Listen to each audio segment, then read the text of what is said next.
there, and welcome to the Property Wealth Podcast. I'm so glad you're joining us today. Yeah, it's great to have you here. We've got something really interesting lined up for you. Right?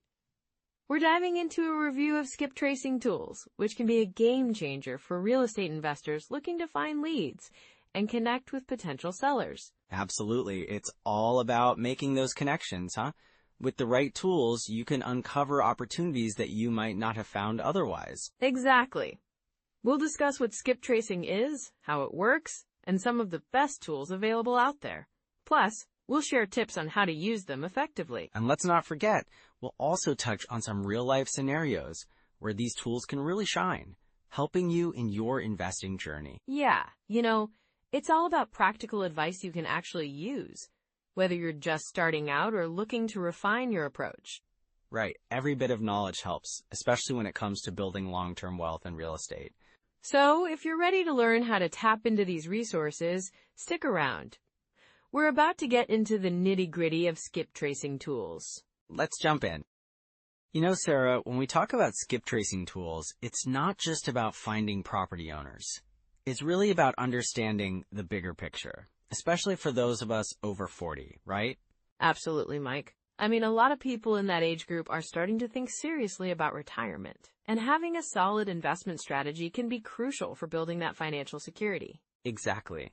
And with inflation, constantly nipping at our wallets, it becomes even more vital to have assets that not only hold their value, but ideally appreciate over time. Real estate has historically been a great hedge against inflation. Right, and that's where skip tracing comes in. It allows you to tap into opportunities that might otherwise slip through your fingers.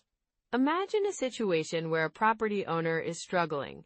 You might find them through skip tracing and offer a solution. It's a win-win. Yeah, and I remember a client of mine, let's call him John.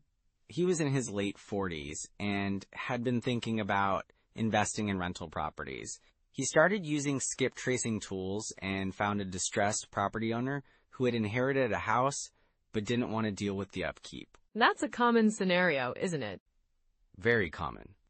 John reached out, offered to buy the property, and ultimately ended up with a fantastic rental that not only provided monthly income, but also appreciated significantly over the years. That's real wealth building. And it's not just about the money either. There's an emotional aspect here. Many people want to leave a legacy for their family, and real estate can be a great way to do that. Right, and that's especially important as we think about wealth transfer. Properties can be passed down, creating a safety net for future generations. But to do that effectively, you need to be proactive.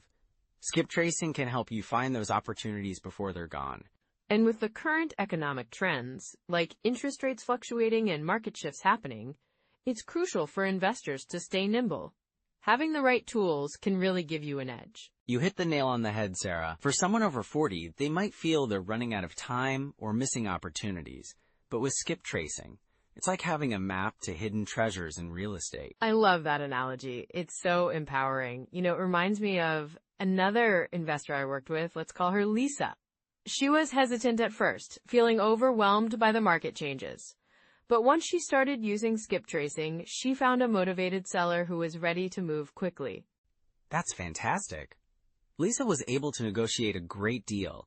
And now she's not just surviving, but thriving in her investment journey. Yeah, and she's also feeling more secure about her financial future, which is priceless. Exactly. And that emotional security, knowing you have a plan in place, can really change your mindset. It's not just about dollars and cents. It's about peace of mind, especially as we age and think about retirement. For sure. And let's be honest, having that financial cushion can make a huge difference in how you enjoy your later years. You want to be able to travel, spend time with family, and not worry about finances constantly. Absolutely. And with the wealth transfer happening, baby boomers passing down assets to younger generations, the landscape is shifting. Those who are prepared will benefit immensely. And that's why we need to emphasize strategies that work now. Skip tracing isn't just a tool. It's a way to proactively seek out those opportunities that align with your goals. Yes, and it's about being strategic and intentional. For someone who might be feeling stuck or unsure about investing, Skip tracing can open doors. It's like saying, hey, you have options. Right. And as we transition into core strategies, I think it's important to highlight that these tools can be simple to use, especially with the right guidance. Exactly. They're designed for everyone, regardless of experience level. So let's dive into some practical strategies that can really help our listeners make the most of their skip tracing efforts. So, Sarah, when we talk about skip tracing, I think it's really important to understand the core strategies behind it. Like, one of the first things to consider is the asterisk 1% rule. It's a classic guideline that many investors use to evaluate rental properties. Basically, if you're looking at a property, you should aim for the monthly rental income to be at least 1% of the purchase price. Right. So if you're looking at a property that costs, say, $200,000, you'd want to see if it can generate at least $2,000 a month in rent. Exactly. And that gives you a quick way to filter out properties that might not be worth your time. But it's also good to keep in mind that this rule isn't set in stone. It's more of a guideline.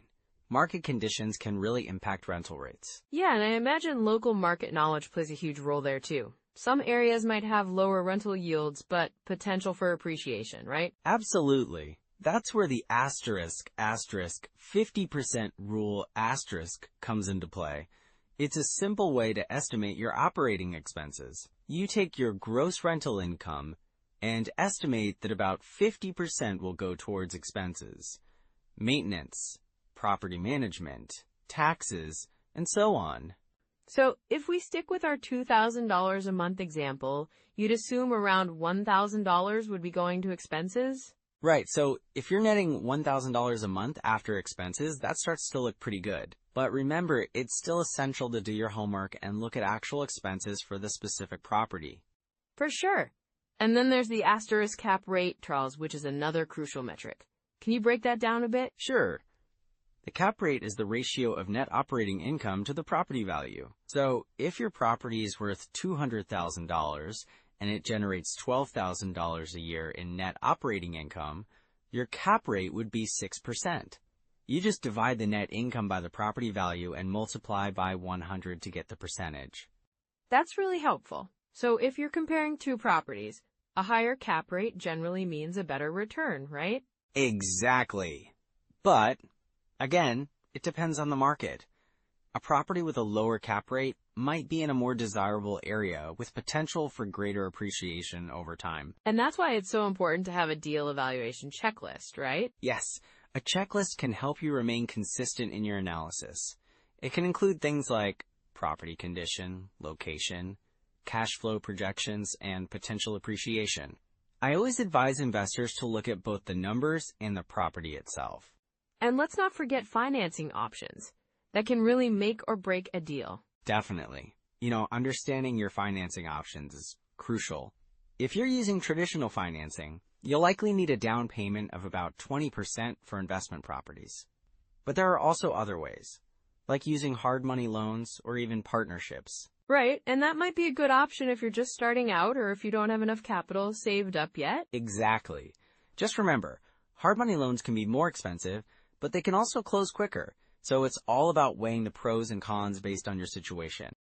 And what about different property types? How does that factor into all of this? Great question. Different property types can yield different returns and risks. For instance, single-family homes tend to have stable demand, but they might not offer the same cash flow as multifamily units. A duplex or triplex can provide multiple streams of income from one property. That makes sense. And I imagine the maintenance and management responsibilities are different too, right? Absolutely. Managing a multifamily property can be more complex, but it can also lead to economies of scale, like lower management costs per unit. You might be able to hire one property manager for several units instead of one per single-family home. So if someone's looking at getting into real estate investing, they should really consider the type of property that aligns with their goals and lifestyle. For sure. And I think it's also essential to think about the market you're investing in. Look for areas with job growth, good schools, and amenities. Those factors can drive demand and ultimately increase your property's value. Absolutely. It sounds like the key takeaway here is to do your research and think long term. Right. And remember to keep your emotions in check. It can be easy to get attached to a property, but you've got to evaluate it based on the numbers and your investment strategy. So what are some common pitfalls to watch out for when someone is getting into skip tracing and property investing? Well, one big pitfall is underestimating expenses. Many new investors focus too much on the purchase price and forget that maintenance, vacancies, and unexpected repairs can eat into profits. That's so true. And I imagine that can be really discouraging if you're not prepared for it. Exactly. Another common mistake is not doing enough due diligence. You really need to know the neighborhood, the property history, and any zoning issues that might affect your investment. That's a great point. It's all about being informed and staying ahead of potential problems. And I also say, don't rush into a deal just because you feel pressure. Take your time to analyze properties and make sure they align with your financial goals. It's better to wait for the right opportunity than to jump in and regret it later. Yeah, patience really is a virtue in this game. Definitely. So as we transition into discussing those common pitfalls, it's really about being diligent, informed, and strategic in your approach. You know, Sarah, one of the biggest pitfalls I see with new investors is over-leveraging. It's tempting, right? They see the potential for big gains and think they can just dive in head first, but it can really backfire. Absolutely, Mike. It's like chasing after that shiny object. Can you share an example of what that looks like in real life? For sure. I had a client, let's call him John. He found a property that seemed perfect, but he stretched his budget to the max, taking out a hefty loan. The idea was to flip it quickly for a profit. Unfortunately, right after closing, the market shifted, and he was stuck with this property that needed more repairs than he anticipated. Ouch, that sounds rough. So he ended up with a property that was costing him more than he could afford? Exactly. He was paying a high mortgage and then also had to deal with unexpected repairs, which drained his cash flow. It turned into a perfect storm. The lesson here is to really analyze your financial limits and not stretch beyond what you can comfortably manage. Right, and I imagine that's where those hidden costs can sneak up on you too. Like, what are some of those unexpected expenses? Well, there's a whole list. You've got things like property taxes, insurance, maintenance costs, and don't forget about potential eviction costs if you end up with a bad tenant. Bad tenants? Ugh! That's another big pitfall, isn't it? It really is. I had another client, let's call her Lisa. She was so eager to get her first rental property up and running that she skipped the thorough vetting process. Oh no, what happened? She ended up renting to someone with a track record of late payments. At first, everything seemed fine, but then they started missing rent, and eventually she had to go through the eviction process. That's such a hassle. So what's the takeaway there? Always do your due diligence. Check references, verify income, and maybe even visit their previous rental if you can. It's worth taking that extra time up front to avoid headaches later on. Definitely. What about cash flow? I've heard that's a critical element too. Cash flow is king, Sarah. I can't stress that enough. If you're not paying attention to how much money is coming in versus going out, you're setting yourself up for trouble. Can you give an example of someone who ignored cash flow? Sure. Let's talk about Tom. He jumped into a property that looked like a great deal on paper, but he didn't factor in the ongoing expenses, things like utilities, property management fees, and maintenance. That sounds like a common oversight. It is. He thought he'd be making a decent profit each month, but after all the expenses, he was barely breaking even. It's crucial to build a cash flow projection before you buy and stick to it. What advice would you give to someone to ensure they're keeping an eye on cash flow? Create a detailed budget that outlines all potential expenses, and then compare that to your expected rental income. And keep it updated regularly. Just like your investments, your budget should adapt to changes in the market. That makes total sense.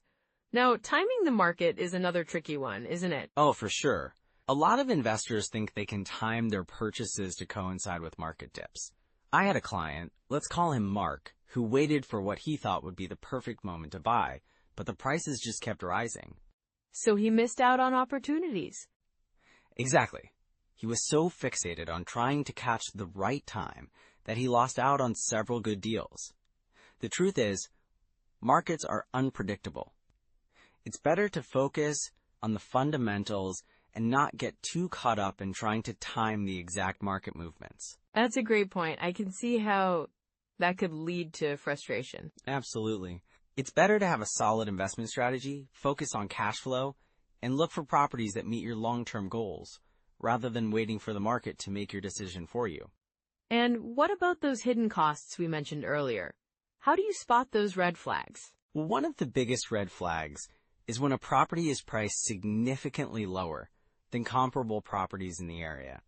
It can signal underlying issues like needed repairs or legal troubles. So it's important to dig a little deeper? Exactly. Always do thorough inspections and research the neighborhood. If you find a great deal, look closely at why it's priced that way. That's a smart approach. And you mentioned earlier about being cautious with financing options. Are there any particular red flags investors should watch for there? Definitely. Watch out for loans with high interest rates or hidden fees. If it feels too good to be true, it probably is. Always read the fine print and understand what you're signing up for. That's really crucial advice. So, if someone finds themselves in a tricky situation because of any of these pitfalls, what are some steps they can take to recover?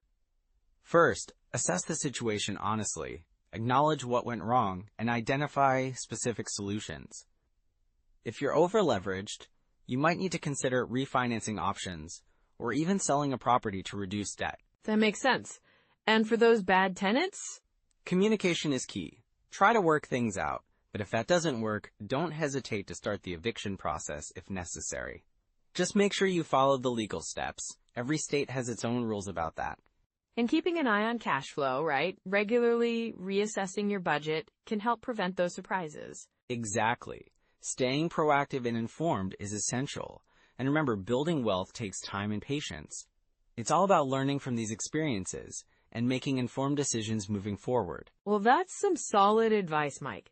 It's all about being prepared and staying aware. Absolutely, Sarah. If you focus on the fundamentals and stay adaptable, you can navigate these challenges successfully. That's a perfect note to end on as we look at the next steps for our listeners. All right, so let's dive into some actionable steps. You know, listeners can take right now to really leverage skip tracing in their real estate journey. Yeah, I love that. So where should they start? Well, first off, I think it's really important to get your hands on some solid skip tracing tools. There are a few that stand out, you know? For instance, you might want to check out services like PropStream or Batch Skip Tracing. They're user-friendly and can help you locate property owners quickly. Oh, that sounds super helpful. Do you think they offer any free trials or something? Yeah, most of them do. It's worth exploring because, you can get a feel for how they work without committing financially right away. And if you're looking to save some cash, there are also free options like white pages or even social media searches, although those may require a bit more digging. Right? You gotta be a little creative sometimes. What about some tools for analyzing deals? Absolutely. I'd recommend using apps like the Bigger Pockets Calculator or Deal Check. These tools let you input your numbers and look at potential returns, cash flow, all that good stuff. They're super handy for making informed decisions. And Rentometer is great for checking rental rates, right? Yeah, exactly. It's a quick and easy way to see if your rental price is competitive. And if you have access to your local MLS, that can be a goldmine for data too. So for someone just starting out, what would you say are some small habits they can build? Well, I'd suggest analyzing at least one deal per week. Just pick a property, run the numbers, and really get into the habit of evaluating what makes a good investment. It's all about practice. That's a great idea. And it doesn't feel overwhelming either, right? Nope, not at all. And another habit could be joining a local real estate meetup or networking group. Connecting with others can provide insights and maybe even partnerships. Networking seems so crucial, especially when you're starting out. It really is. And it can also motivate you. Seeing others take action can inspire you to do the same. For sure. Are there any books or podcasts you think our listeners should check out? Definitely. For books, I'd recommend The Book on Rental Property Investing by Brandon Turner. It's packed with practical advice. And for podcasts, Bigger Pockets has a fantastic range of episodes covering different aspects of real estate investing. Those are solid recommendations. I think it's so important to keep learning, right? Absolutely. Real estate is always evolving, and staying informed can give you an edge. So if someone feels a bit lost, what's a good first step they can take right away? I'd say start with a simple goal. Maybe set aside a little time each week to research properties or learn about skip tracing. Even just dedicating 30 minutes a week can make a difference. That sounds manageable for sure. It's all about starting where you are, right? Exactly. And remember, it's a journey. Every small step counts. Love that mindset. So with these tools in your pocket, you're ready to move forward. Let's recap what we've covered today. So as we wrap up our discussion on skip tracing tools, let's highlight a few key takeaways, yeah? Absolutely. First off, it's clear that skip tracing can be a game changer for real estate investors. It really helps you find leads that might otherwise slip through the cracks. Right, and the importance of choosing the right tool can't be overstated. Each one has its strengths and weaknesses, so it's crucial to align them with your specific needs. Exactly. And we also touched on how these tools can save time and effort, which is so valuable, especially for folks who are managing their investments alongside other responsibilities. Yeah, and let's not forget about the ethical considerations we discussed. Using skip tracing responsibly ensures you're building a sustainable business that respects people's privacy. For sure. It's about building long-term relationships, not just chasing quick wins, right? Absolutely. And speaking of building, remember that real estate investing is a journey. It takes persistence, patience, and a willingness to learn. Yes! And every step you take towards understanding these tools is a step towards building that wealth you've been dreaming of. So for everyone listening, if you found value in today's episode, please like, subscribe, and, drop a comment with your biggest takeaway or any questions you might have. And if you know someone over 40 who's thinking about investing in property, share this episode with them. Next time, we'll dive into a comparison of PropStream and REI/Kit. Those are two of the best data tools out there, so you won't want to miss it. It's going to be insightful. Thanks for joining us today, everyone. Yeah, thanks for being here. And remember, every small step you take is a step towards your financial future. Until next time, take care and keep investing.